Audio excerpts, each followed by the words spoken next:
So, a little bit of a trigger warning. Today's conversation is going to deal with a part of the Torah that we wish weren't there, but that's because it reflects a part of the world that we wish weren't so.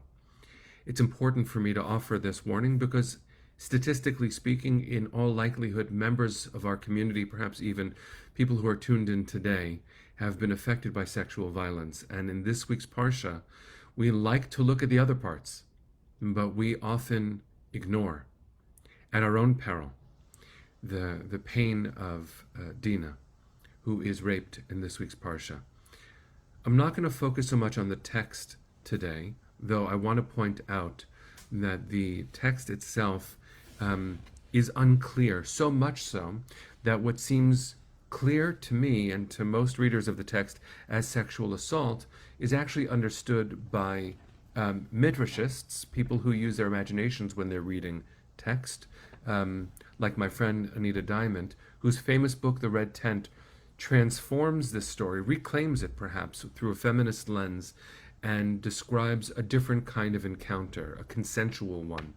The text does not offer any clarity on this, but it seems clear that the prince Shechem comes and sees Dinah, Jacob's only daughter, at least that we know of, who is described in the text, interestingly, as Leah's daughter, which tells you something in contrast, right? Jacob seems to have a different relationship with the children of Leah than he does the children of Rachel, not only because he loved Rachel so much, but the text tells us that when there's a famine in the land, he sends all of Leah's children to Egypt to get food, but he does not send Rachel's son Benjamin. So it's so important for us to understand that the text itself shows a different kind of perspective when it comes to the children of one person over another in the biblical polygamous model. That could make sense, even though, friends, I want to keep on saying, I talk about this family as if I understand those dynamics or would accept them, and clearly monogamy is the way that Judaism has evolved to understand holy relationships.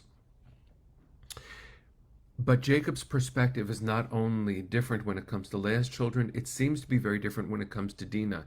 He doesn't protest what happens. He seems more upset when his sons Shimon and Levi go and slaughter all of the males of the city where Shechem comes from. He's more aggrieved at that than he seems to be at the assault on his own daughter. And so it's important for us to understand that the text doesn't pull punches here. And neither should we when we face this issue. Because I could look far across the world in South Africa where 25% of men admit to rape.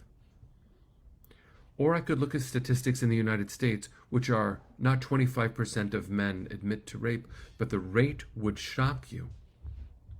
And I hope that we think about this not in terms of sex, but in terms of power.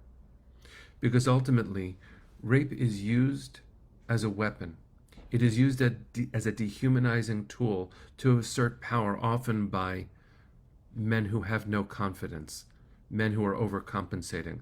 But it is a tool of power. It is a violent act, no different from the way that we talk about guns. It is using a weapon. It is using my body as a weapon and someone else's body as a target. Now, why am I talking about this in the context of Torah? Because it is essential for us to acknowledge that this is a problem that exists in the Jewish community. There are all kinds of abuse, but often we as a Jewish community wish that we did not contain this disease. But the abuse of power in the Jewish community is a problem that we have to acknowledge in order to do anything about it. I remember a long time ago raising domestic abuse, which is, I think, a euphemism for violence. And I talked about it one Yom Kippur in my shul in Boston, Massachusetts. Sharon, for those who might know where the town is. And I remember, just after my Yom Kippur drash, two members of the shul, who I, had a really sweet relationship with, older women, came up to me and said, Rabbi, you shouldn't speak about such ugly things from the bima. That doesn't happen here. And what I couldn't tell them because of the confidentiality of an experience I had had was that 2 rows behind them and a little bit to the left, it had. And so we as a Jewish community have to be brave, perhaps in the model of what Jacob has to do in order to emerge more healthy. He has to battle his inner angels and demons. And he emerges limping, but more whole. So too must we have this conversation in order for us to emerge whole, healthy, healthier. We can't call ourselves safe spaces as shuls or even as families if we don't acknowledge that safety requires true examination, a cheshbon hanefesh, an accounting, a spiritual accounting on the deepest of levels, which means being uncomfortable. Because ultimately, the blessing of physical intimacy is something that requires protection and education. We must educate our sons and our daughters.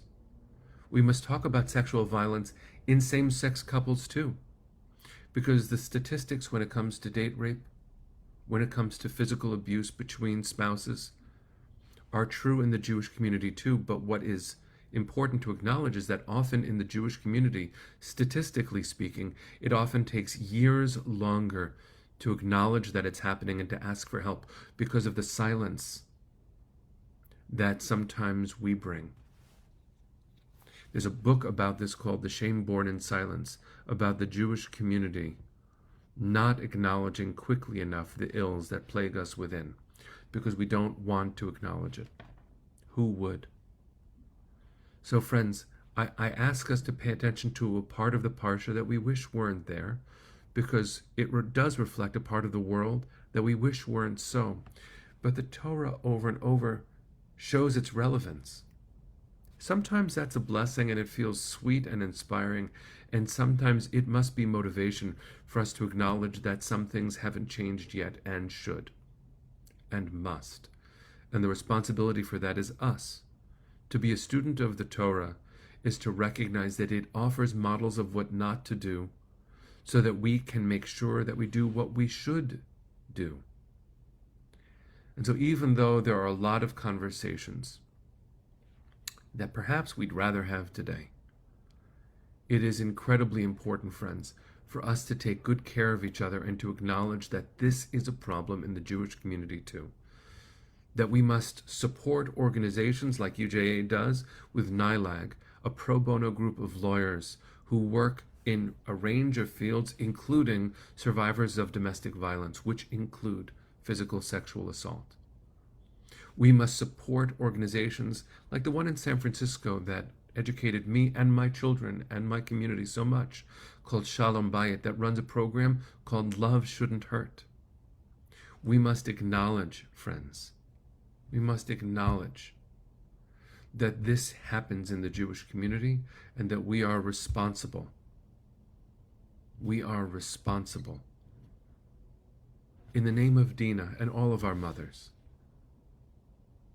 and in the name of the men who try to do good by naming this out loud and trying to be good allies, but most of all,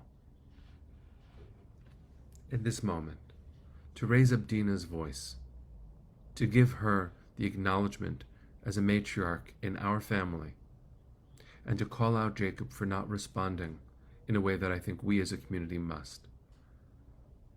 Friends, there is work to do. There is work to do.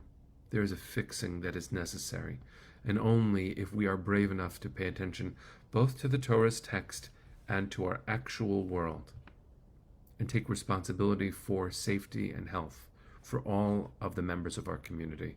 Only then can we say that we are truly students of Torah. May we be so blessed to be worthy of that mantle. And may women and men in our community be safe. Here we go.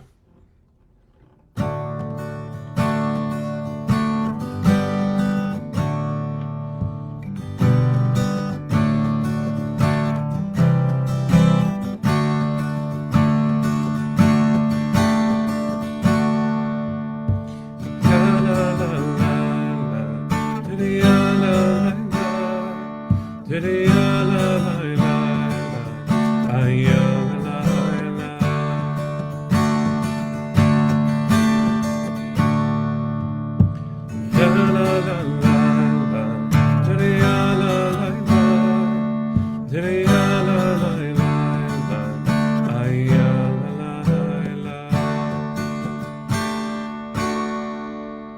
Bless you, friends.